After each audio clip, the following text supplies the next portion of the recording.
Nature pure -17 cholesterol free rice bran oil. এতে রয়েছে এমন উপাদান যা আপনার হার্টকে রাখে সুস্থ। আপনার হৃদয় সত্যিকারের বন্ধু। নির্বাচনের পর আইনজীবীর কাজ করতে হবে মুখ্যমন্ত্রীকে। এসআইআরকে আটকাবার জন্য এত চেঁচামেচি, কারণ পশ্চিমবঙ্গ হচ্ছে বিরোধীদের গড়। এখানে যদি উইকেট পড়ে যায় তাহলে ভারতবর্ষের বিরোধী নেতা বলে কেউ থাকবে না, কারণ ভারতবর্ষের মানুষ এখন শুদ্ধিকরণ শুরু করেছে।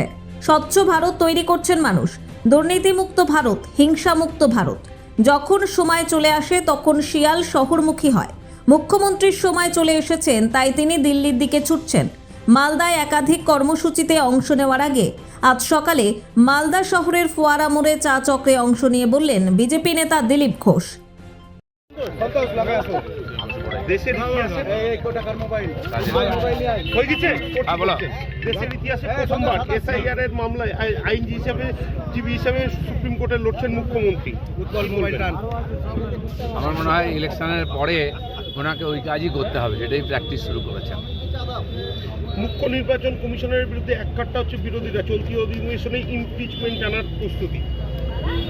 বিহারে হয়ে গেল এসআইআর, অনেক বড় বড় কথা বলেছিলেন। যখন লিস্ট বেরোলো কেউ কমপ্লেন করতে যায়নি এবং ভোট হয়ে গেল, রেজাল্ট সবাই জানেন। সেই জন্য এই চেঁচামেচি যেটা করছেন ওনারা এসআইআরকে আটকাবার জন্য, কারণ পশ্চিমবাংলাটা হচ্ছে বিরোধীদের গড়, একমাত্র নেত্রী মমতা ব্যানার্জি। এখানে যদি উইকেট পড়ে যায় তাহলে ভারতবর্ষের বিরোধী নেতা বলে কেউ থাকবে না, কারণ ভারতবর্ষের মানুষ এখন আর শুদ্ধিকরণ শুরু করেছে। ভারতবর্ষে স্বচ্ছ ভারত তৈরি করছেন পাবলিক, দুর্নীতিমুক্ত ভারত, হিংসামুক্ত ভারত, দেশদ্রোহী মুক্ত ভারত। আর প্রত্যেকটি নির্বাচনে সেটাই হচ্ছে, সেটাকে বিরোধীরা ভয় পাচ্ছেন। বলছি, দিল্লি গেছেন মুখ্যমন্ত্রী, এই দিল্লি যাত্রাকে কিভাবে দেখছেন? দিল্লিতে অনেকবার গেছেন উনি। তো আমাদের বাংলায় একটা কথা আছে,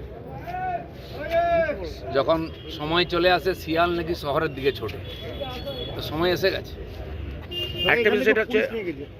আরেকটা বিষয় দাদা, সেটা হচ্ছে বাংলার পুলিশ কি করবে? তার সামনে খুন ধর্ষণ হচ্ছে, পুলিশকে বোম মারছে, ছুটছে পুলিশ। আমরা দেখেছি যখন এই কালিয়াচক থানায় আগুন দিল, পুলিশ লুঙ্গি পরে ছুটেছিল, লুঙ্গি ছেড়ে ছুটেছিল। যে পুলিশ টেবিলের তলায় লুকোয় টিএমসি গুন্ডাদের দেখলে, যে আলমারির পেছনে লুকোয় ফাইল মাথায় দিয়ে, সেই পুলিশ দিল্লিতে কী করবে? আসলে পুলিশ কি জানেন না তো মমতা ব্যানার্জি? দিল্লির পুলিশ দেখে ওনার অবস্থা খারাপ হয়ে গেছে। দিল্লির পুলিশের ওপর যে আস্থা নেই দিদি? দিল্লির পুলিশ কেন, কোন বাংলার পুলিশের উপর বাংলার লোকের আস্থা নেই? দিল্লির পুলিশের কাজ করছে।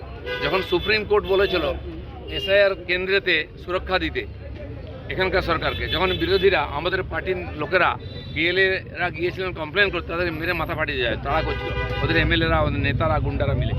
তাই সুরক্ষা দিতে বলেছিল, সুপ্রিম কোর্ট দিয়েছে। আইজি, ডিজি, এসপি কাউকে দেখা গেল না। পুলিশ আছেটা কোথায়?